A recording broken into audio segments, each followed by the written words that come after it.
The trauma bay doors burst open at 2:17 a.m., metal slamming metal, voices overlapping in clipped urgency. Blood marked the floor in a long, uneven trail, dark against the hospital's polished white tiles. Monitors beeped in frantic rhythm as the gurney was wheeled in, surrounded by men who didn't look like family and didn't look like staff. Dr. Zora Bennett was already gloved when she stepped forward. She moved with the calm of someone who had learned long ago that panic was a luxury. Tall, composed, espresso-brown skin catching the fluorescent light, she scanned the patient in one smooth sweep. Gunshot wound, upper abdomen, arterial bleeding suspected, pressure failing fast. "On my count," she said, her voice steady, American accented, firm without strain. The men around the gurney stiffened. Not because of her authority, because of who lay bleeding beneath the sheets. Lee Kang-seok was barely conscious, his dark hair damp with sweat, his tailored suit cut open and soaked through with red. His face, angular and severe even in collapse, twitched as pain dragged him toward awareness. Security filled the room without uniforms, their eyes sharp, assessing, calculating risk. Zora didn't look at them. She never did. "Trauma panel now, call OR 2.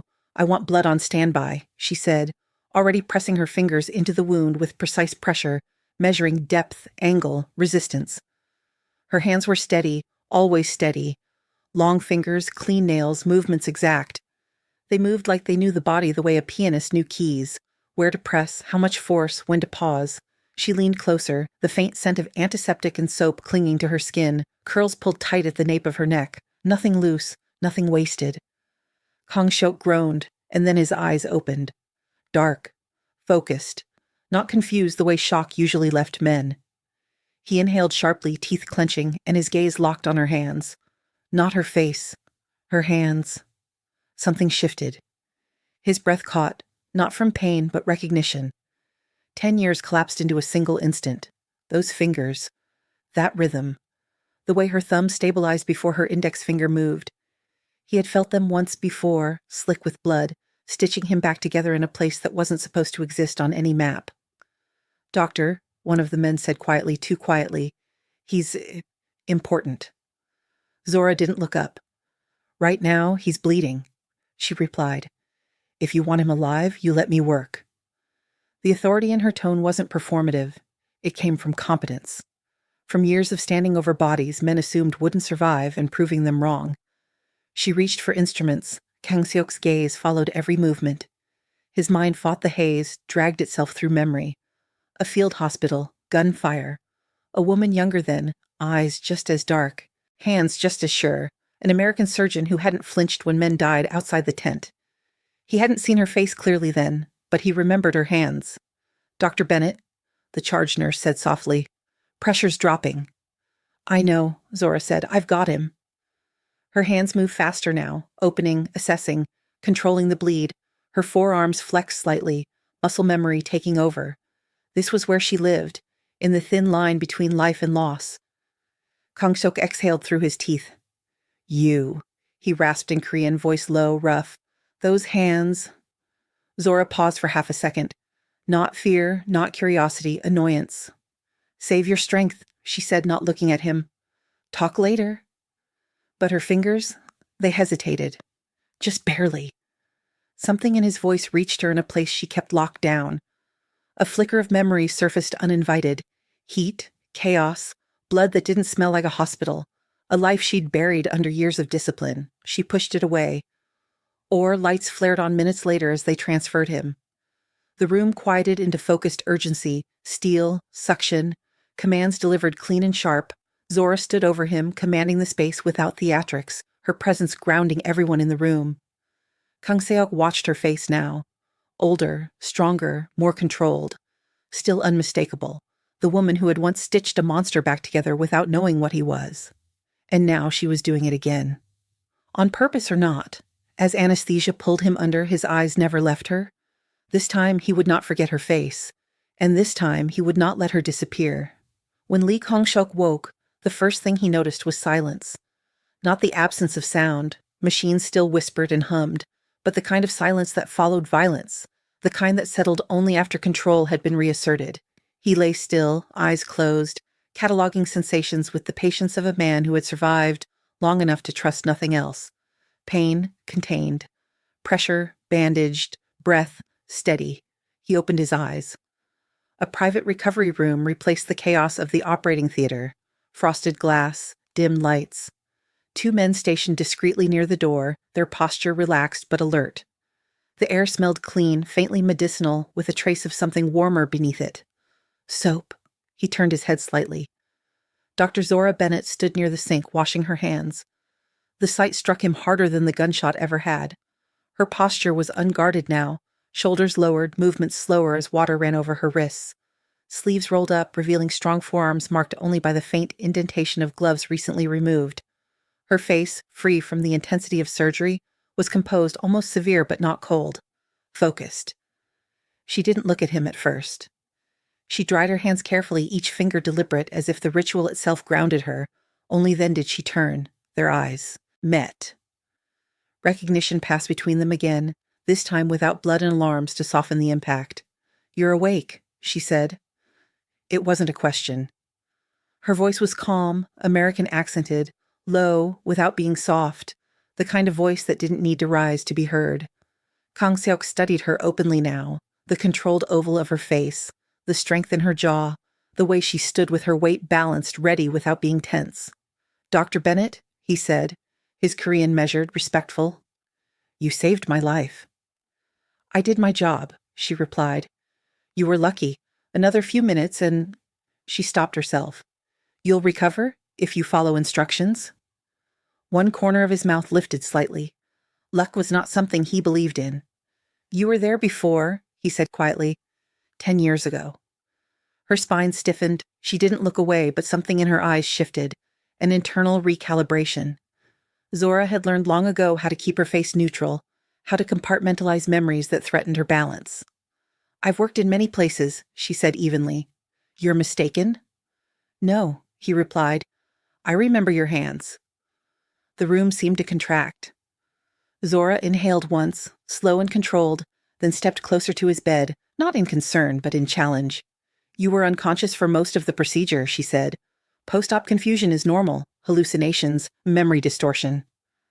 His gaze dropped deliberately to her hands resting at her sides, scarf-free, steady, unadorned. "Those hands," he said again, softer now.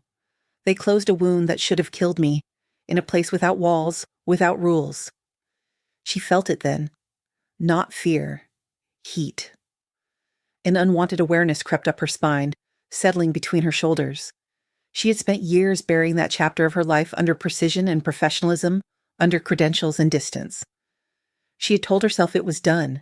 Apparently, it was not. "I don't discuss past missions with patients," she said, "especially not ones that involve organizations." His eyes lifted back to hers. "You knew," he said, "even then." Zora's jaw tightened. "I knew you were bleeding," she replied, "and that someone had to stop it." Silence stretched between them, thick and charged. His men shifted subtly, sensing something they didn't understand. Kang Seok broke the silence first. "You stitched me back together?" he said. "You didn't ask who I was?" "I didn't care," she said. "That," he murmured, "is why I remembered you." Her pulse ticked faster. Not from flattery, she knew better, but from the weight of his attention. Kang Seok didn't look at her the way men usually did. There was no hunger in it. There was assessment, claim without possession. "I need rest," she said finally. "And so do you. I'll check on you later." She turned to leave. "Dr. Bennett," he called. She stopped, back still to him. "You're in Seoul now," he said. "That was not an accident." Her hand tightened briefly around the door handle. "Neither was you surviving tonight," she replied, then left without looking back. In the hallway, she paused. Her heart beat steadily, but something beneath it stirred. An old awareness waking up, one she hadn't felt since she learned how dangerous proximity could be. Inside the room, Kang Seok closed his eyes. He had found her again. And this time, he would not let the world take her out of reach. Zora Bennett did not slow down until she reached the staff elevator. Only when the doors slid shut did she allow herself to exhale. The hospital hummed around her, monitors chiming, gurneys rolling, nurses speaking in clipped urgency, but inside her chest something old had begun to stir. A tension she hadn't felt in years. Not fear, not panic. Recognition. She pressed her thumb lightly into the opposite palm, grounding herself in the present. Soul, private ER, VIP wing.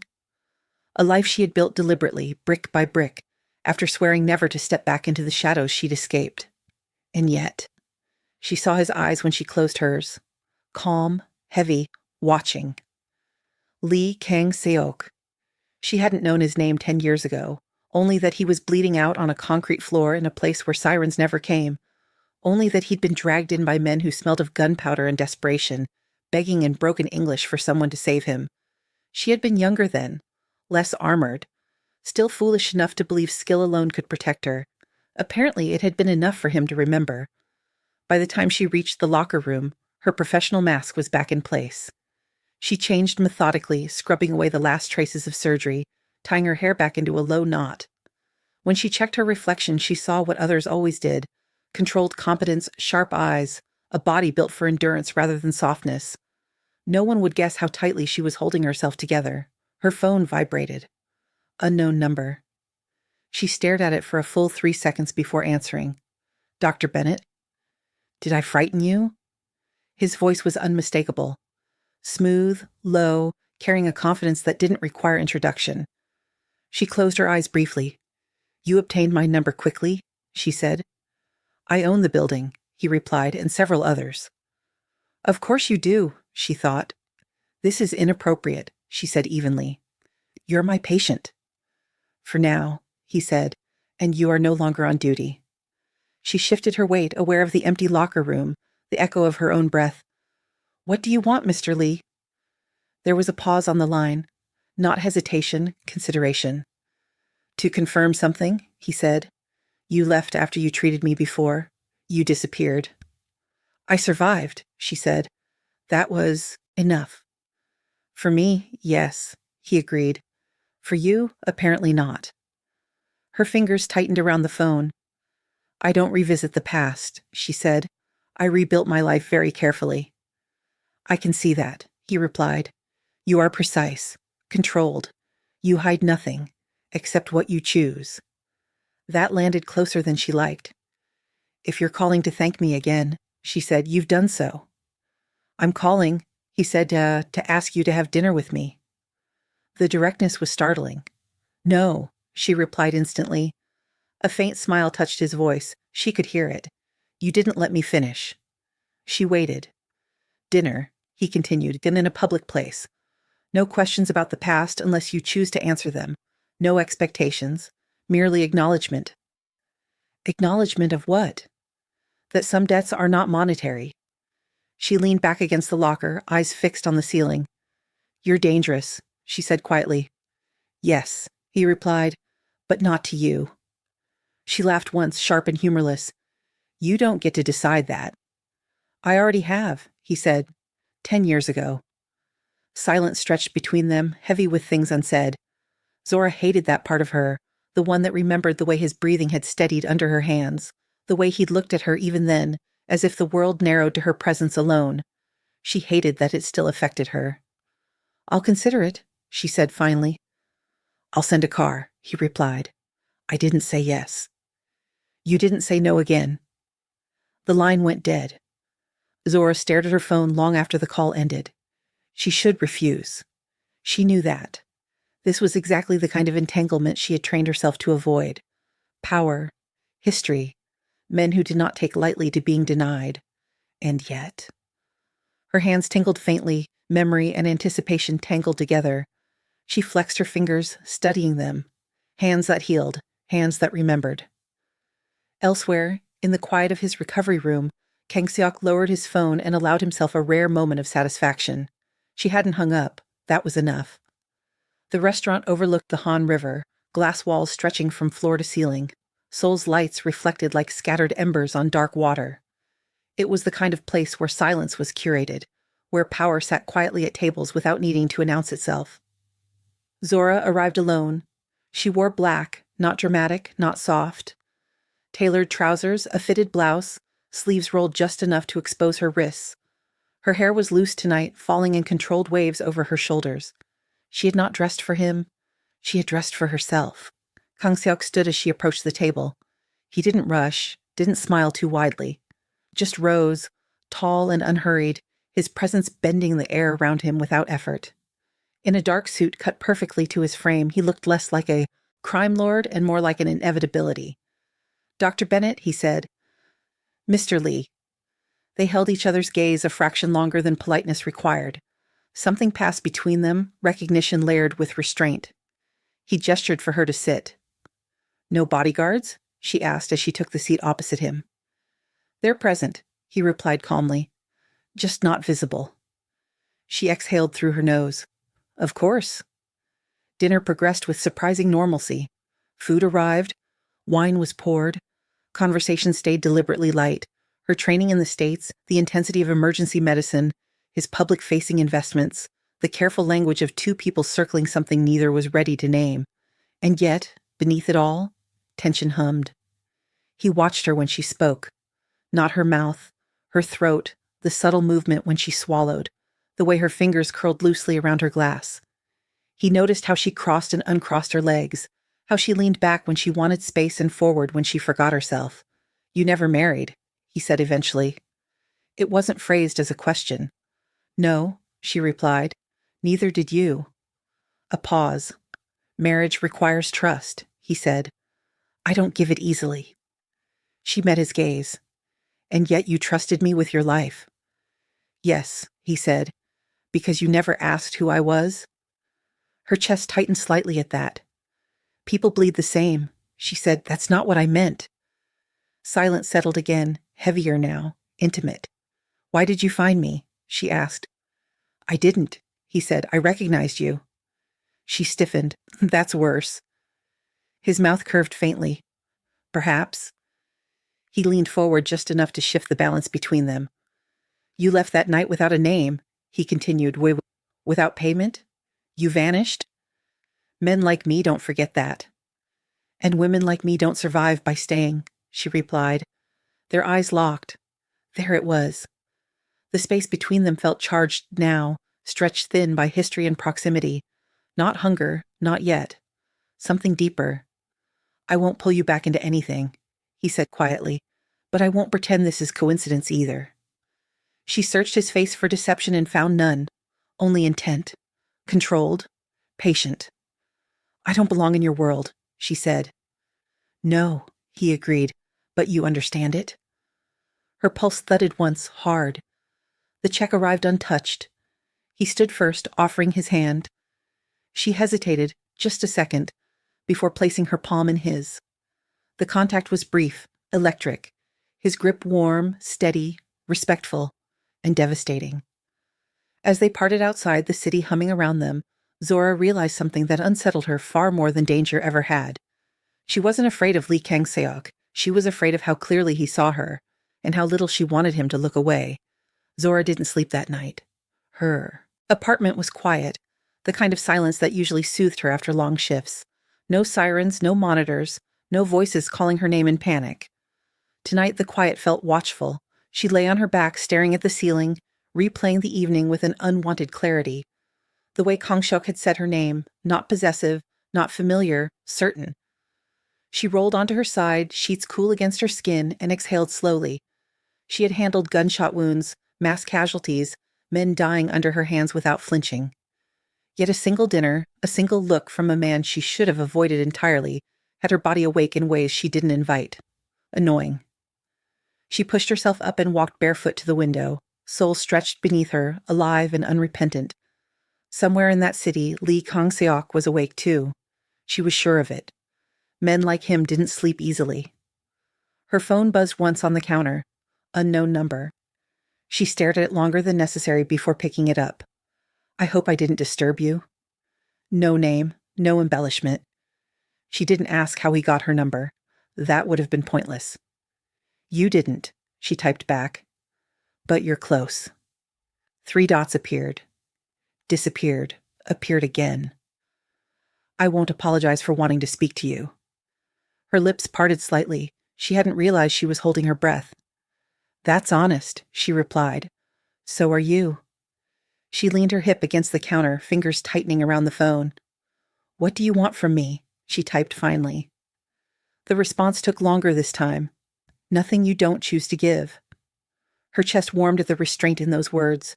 Not relief, awareness. And if I choose nothing? Then I'll respect that. A pause. But I'll still notice you. Her throat tightened. She set the phone down, palm flat against the counter as if grounding herself. This wasn't flirtation. It was something slower, more dangerous. She picked the phone back up. Good night, Mr. Lee.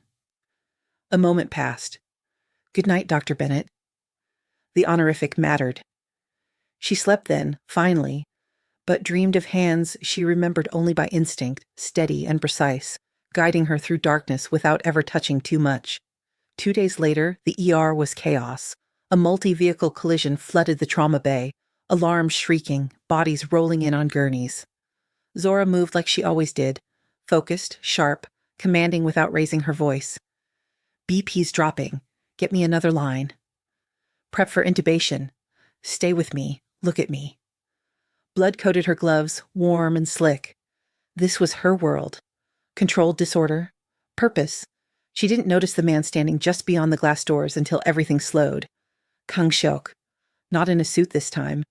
Dark slacks, open-collared shirt, sleeves rolled to his forearms. No visible weapons, no entourage, just presence. Their eyes met through the glass. She didn't falter, didn't miss a beat, but something inside her shifted, aware of being seen not as a surgeon, but as a woman in command. He watched her work with an intensity that bordered on reverence. When the patient stabilized and was wheeled away, Zora stripped off her gloves and turned, only to find him waiting near the corridor, out of the way, respectful of the space, but unmistakably there. This is inappropriate, she said quietly as she approached. I didn't come for you, he replied. I came for him. He nodded toward another bay. A man who works for me. He insisted on this hospital. She studied his face for arrogance and found none. And now? She asked. Now I thank you. I didn't treat him. You will, he said calmly, if he survives long enough. Her jaw tightened. You don't get to decide that. I know, he said. That's why I'm here. Something in his tone, trust, not command, unnerved her more than any threat could have. She hesitated, then gestured for him to follow her to a quieter corner. You can't keep appearing in my life, she said under her breath. People will notice. They already do, he replied. They just don't understand. And you think I do? His gaze softened, just a fraction. I think you understand more than you admit. A beat, then quieter, closer. Does it bother you? He asked. That I see you? Her pulse jumped. Yes, she said honestly. Good, he murmured. It means you're still choosing? She held his gaze, chest rising with a controlled breath. Don't mistake that for permission, she warned. I wouldn't dare, he said. But the look in his eyes said he would wait, and that terrified her. The man Kang Seok's people brought in was barely conscious when Zora reached the bay. Pale, clammy, bleeding internally, she pushed aside everything else, questions, tension, the memory of Kang Seok's voice, and slipped fully into the precision that had made her indispensable. Let's move, she said, calm and absolute. Now. Hours blurred. When she finally stepped out, peeling off her mask and scrubbing blood from her hands, exhaustion settled deep in her bones. The ER had quieted to a low hum. She leaned briefly against the counter, eyes closed, gathering herself. You saved him. She didn't need to look up to know it was Kang Seok. He's stable, she said. That's not the same thing. For men like him, Kang Seok replied, it often is. She opened her eyes and turned to face him. He stood a respectful distance away, hands loose at his sides, posture easy. Yet the air around him felt charged, as if he occupied more space than he physically did. You shouldn't be here, she said again, softer this time. And yet, he replied, you didn't ask me to leave. That's not consent, she said sharply. No, he agreed immediately. It's observation. The way he said it, measured, acknowledging, disarmed her. He wasn't pushing. He was watching. Waiting. I don't mix work with whatever this is, she said. His eyes flicked briefly to her mouth, then back up. Neither do I. She scoffed lightly. That's hard to believe. It shouldn't be, he said. I compartmentalize very well. Something in that admission unsettled her. She knew what it meant to survive by dividing pieces of yourself, to keep emotion sealed away until it could no longer interfere. You recognize my hands, she said suddenly. He didn't deny it. I recognize the way you move. Her breath caught before she could stop it. That night, he continued quietly, you were calm when everyone else panicked. Your hands didn't shake. You spoke to me like I was just another body in need of care. You were, she said, a beat. No, he said gently. I wasn't. But you treated me like I was. That changed something. The vulnerability in his voice, subtle, fleeting, made her chest tighten. I don't want to be something you revisit, she said. You're not, he replied. You're something that stayed. Silence stretched between them, too intimate for a hospital corridor, too dangerous for two people who knew better. Footsteps approached down the hall. A nurse glanced their way, curious. Zora straightened immediately. You should go. He inclined his head, accepting the boundary without protest. I will, he said, but I'll ask you one thing before I do.